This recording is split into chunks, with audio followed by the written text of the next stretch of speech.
Most people walk through a forest and see exactly what they expect to see: trees, shadow, and light. They're not wrong, but they're also not looking closely enough. What I've learned after months of quiet observation is that the forest has layers, and something lives in those layers. And then, this is the moment that changed everything for me. A shaft of afternoon light cuts through the canopy at just the right angle. For roughly 4 seconds, you can see a face: heavy brow, deep-set eyes. It's looking directly at the camera, and then the light moves, and it's gone. Not because it moved, because the light moved.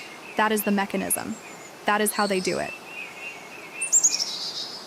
What we're witnessing is not invisibility in the science fiction sense. It's something more sophisticated and more natural than that. They read the light. They understand it the way a predator understands terrain. They position themselves where the pattern of sunlight on bark and foliage makes their outline impossible to resolve. Your brain fills in the rest, and it fills it in wrong. At some point during this sequence, they become aware that they're being observed. You can tell because they stop. Completely. A tree that size doesn't breathe, but this one does. Watch the upper mass. Watch the slight expansion and contraction. They know I'm there. And they've made a decision to simply wait me out. I'm not asking you to believe me, I'm asking you to go into the woods, to sit still for an hour, to stop moving and stop making noise and just watch the light. Really watch it, and ask yourself if everything you're seeing is exactly what you think it is. I almost missed the second one entirely. It's further left, taller, moving slowly behind a cluster of ferns. The first subject, I believe, was a distraction, a deliberate placement.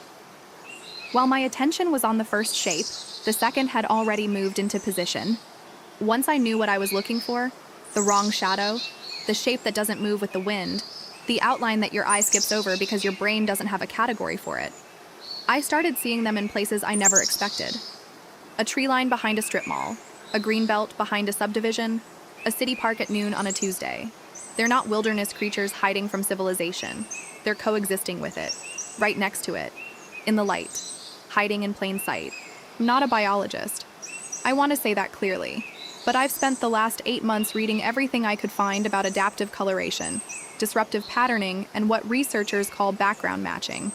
And what I've observed aligns, imperfectly but unmistakably, with mechanisms that already exist in nature. The surface, the skin or fur, whatever it is, appears to have a quality that researchers studying cephalopods would recognize immediately: squid, octopus, cuttlefish. These animals don't just change color, they change texture. They replicate the exact visual texture of their environment in real time.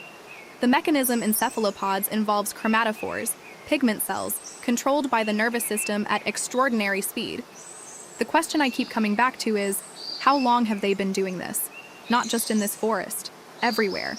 Because if this capability is real, and I believe the footage makes a compelling case that it is, then these subjects have been coexisting alongside human populations, potentially for as long as humans have existed, without ever being verifiably documented.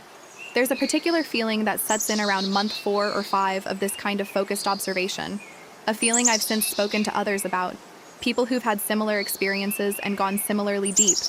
It's not fear exactly. Fear implies the thing might hurt you. What I felt was closer to the feeling of realizing that a room you've lived in your whole life has a door in it you never noticed, and the door is slightly open, and something on the other side has always known you were there.